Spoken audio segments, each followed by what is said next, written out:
Hello everyone, welcome to my channel Lecture Notes. So today I'll be explaining a poem, Kubla Khan, which is written by S.T. Coleridge, who was a romantic poet. So before introducing the poem, I would like to tell you about the poet and poem. Kubla Khan is considered to be the one of the greatest poems by the English romantic poet Samuel Taylor Coleridge, who said he wrote the strange and hallucinatory poem shortly after waking up from an opium influenced dream in 1797. So he himself told that he wrote this 200-line poem, Kubla Khan, after the intake of opium. It starts as a magical realism poem which has glimpses of both fantasy and reality. The whole poem is pervaded by an atmosphere of dream and remains in the form of vision. So this poem is a mixture of both fantasy and reality. Poem is about a Mongol ruler and a Chinese emperor, Kubla Khan. That is the reality part. He takes a real king, a real emperor, and talks about his palace called Zandu. The place where it was built is Zandu, describing it as a place of beauty, pleasure, and violence. So, reality part is the real name Kubla Khan, the emperor, and the fantasy part will be the palace that it is built and the things related to that palace. So, starting the poem, or a vision in a dream, a fragment. So, from the first line only, the poet makes it clear that it is a part of his dream, fantasy, or a piece of his art and not reality.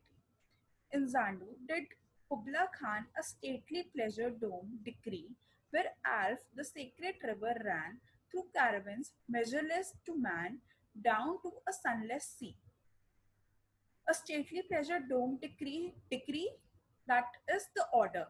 Kubla Khan gave the order to build a leisurely state for him, a leisurely palace for him near the river Alf, that is the sacred river.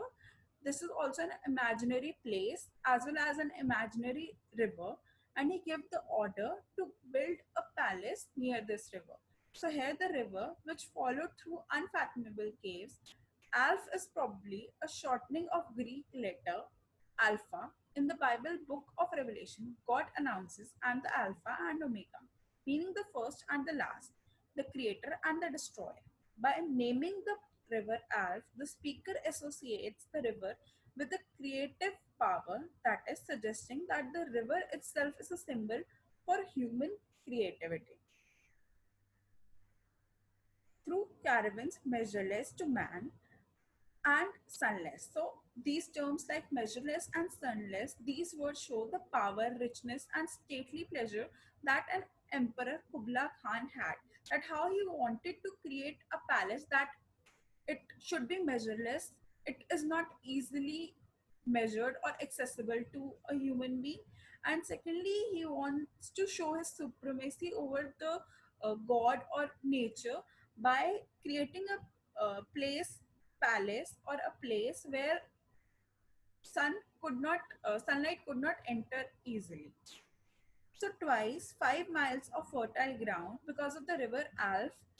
There was 5 miles of fertile ground near or around that palace, with walls and towers were girded around. So in a fort or a palace, there are various, or basically there are four towers which is used to protect the palace. So here it is not mentioned that there were how many towers, but there were towers and walls created to protect that palace. And there were gardens bright and sinuous hills where blossomed many an incense-bearing tree, and there were forests ancient as the hills, enfolding sunny spots of green. So he tells that on one side there was garden, and on the other side there was forest. Sinuous rills here in the first line, and there were gardens bright with sinuous rills. So here sinuous rills refers to stream following in a zigzag manner, and sinuous refers that this palace has not seen any death or decay. It is a pure serene place which has not seen any devilish thing right now. After reading this paragraph of the poem, A.C. Swinburne, who was also a romantic poet, commented, "We are wrapped into a paradise where color and perfume are one, where you hear the hues and see the harmonies of heaven." So clearly, Kubla Khan created a place which was almost like a paradise, because there was one side garden, the river was flowing, and the trees had so much blossomed flowers and fruits that it seemed to be an incense bearing tree, that it was all sweet smelling trees and fruits, that it was almost seemed that it is not an earthly place, it seemed it was a heavenly place. And there was forests, ancient as the hills, enfolding sunny spots of green.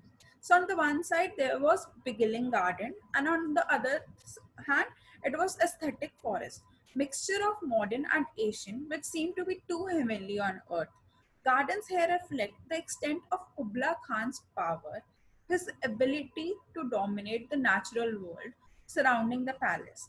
Gardens also could symbolize rationality in contrast to the chaos and disorder of the natural world. So, forest is seen as someone as nature or natural thing or a god-made thing.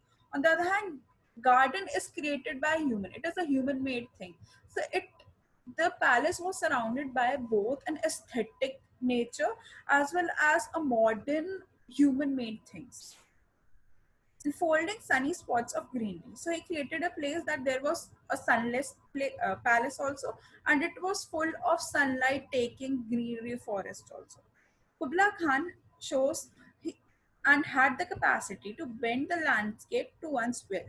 So he had created a palace where he showed that it was his supremacy over the people, over the nature, and shows his richness as well as his gaiety.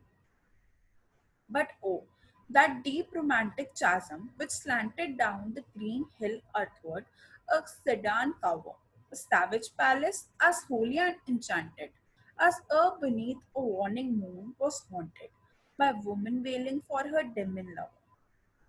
So chasm means a break. So earlier there was a description that the palace was heavenly and it was so pure, serene. It was sinless, that no sin was done here. Now there is a break in that description, and now it is shown a place which is savage, mystic in its appearance, and there are demons shown. So clearly, now in this paragraph there will be a contrast shown. Earlier, it was a full of heavenly place, and now it will be a mystic place. Down the green hill, earthward, a sedan cover. So the sedan trees are formed a roof over the chasm, that it is full of trees, full of darkness also at the point of night, which also gives a horror image.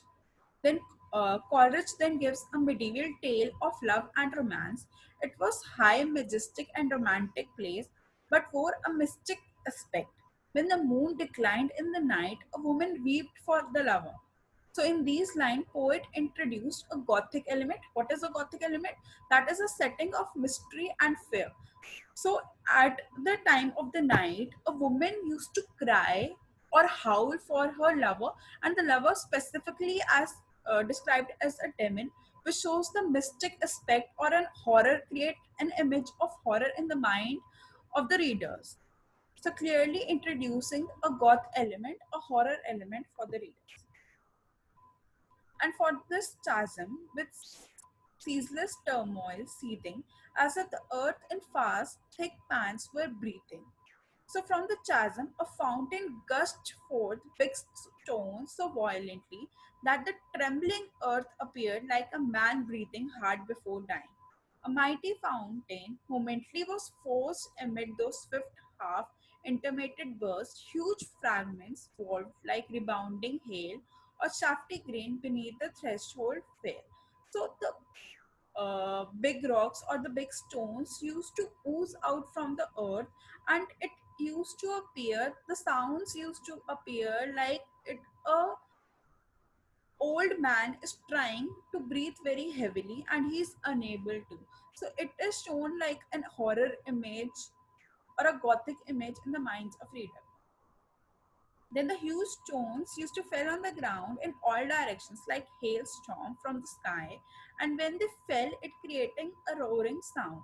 So earlier it was shown as a demon lover, a mystic aspect. Now it the poet, that is S.T. Coleridge, is trying to show in the form of sounds a gothic image uh, in front of the readers. So on one hand there was heavenly and serene river flowing, and on the other hand an image of destruction. Hell and heaven, both images are put together in a particular scene. So in the first 15 lines, it was all about that how much this place is heavenly, but in the later lines it is shown that how this place is equally violent and destructive.